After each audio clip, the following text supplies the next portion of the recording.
Greetings gamers, Ian Higton here. In this Evolve mini feature, Denby Grace from 2K Games will be giving us a detailed rundown on all 4 of the game's hunter classes.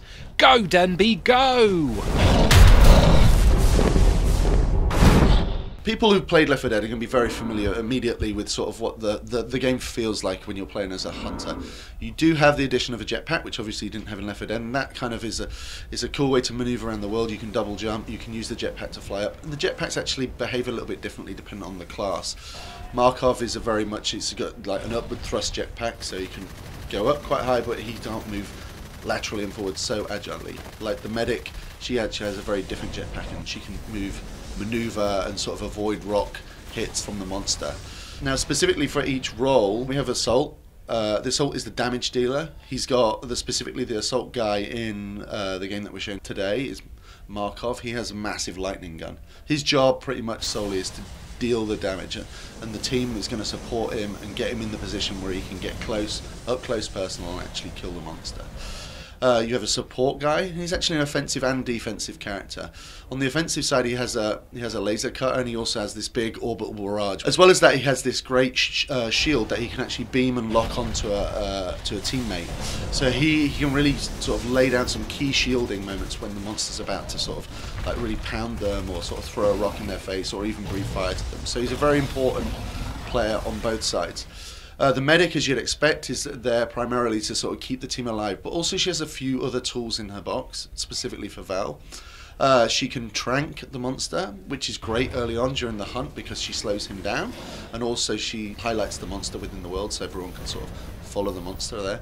Also she has an anti-material rifle. Now the anti-material rifle will actually shoot holes in the monster's armour, essentially creating weak spots. Like everyone's probably familiar with the weak spots that you get in massive boss battles in other games. So what you do is one of your teammates actually creates those weak spots for then the damage dealer and the support guy to actually take advantage and do more damage on hit. And then the 4th class is probably the most unique class for Evolve, and that is the Trapper. Now a really great Trapper in our game can actually control the ebb and flow of the game very well. He's responsible for finding the monster initially and then holding the monster in place so everyone else can sort of do their thing. So to help him find the monster, he has these sound spikes that he can plant in the world, and with these sound spikes they sort of it allows you to sort of carpet the map so the players can sort of sweep the map looking for the monster, and if the monster goes past one of these sound spikes, he triggers an alert.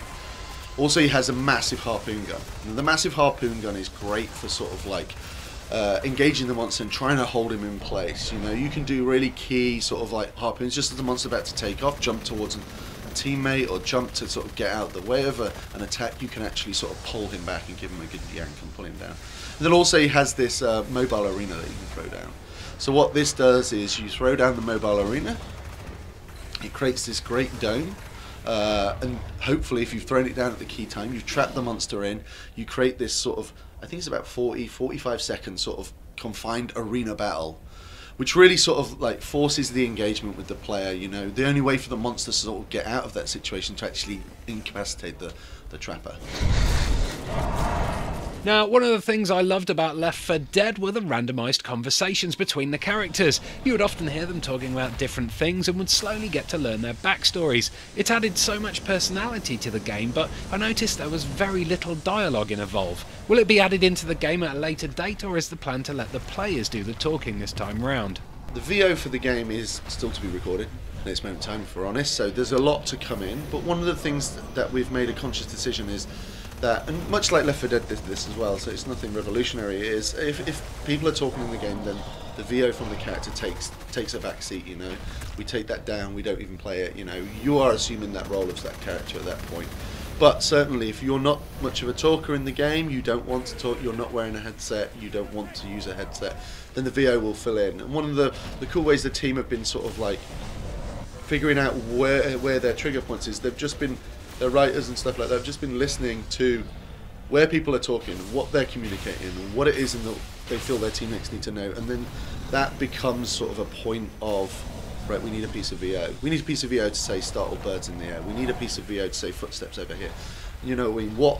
So we've actually utilised our gamers playing the game, watching people playing the game, what do they feel is the important information, and then we're recording the script to that, and our designers will sort of integrate that. But ultimately, if you are using the voice chat and stuff, we don't want the VO to get in the way of that, you know what I mean? Ultimately, if you have 4 human players, sort of assuming the role of the characters, they've all got headsets on, they're going to communicate, well, hopefully they're going to communicate way better than ever we could do with the game. But a lot of the characterization as well will come through that VO, much like it did in Left 4 Dead.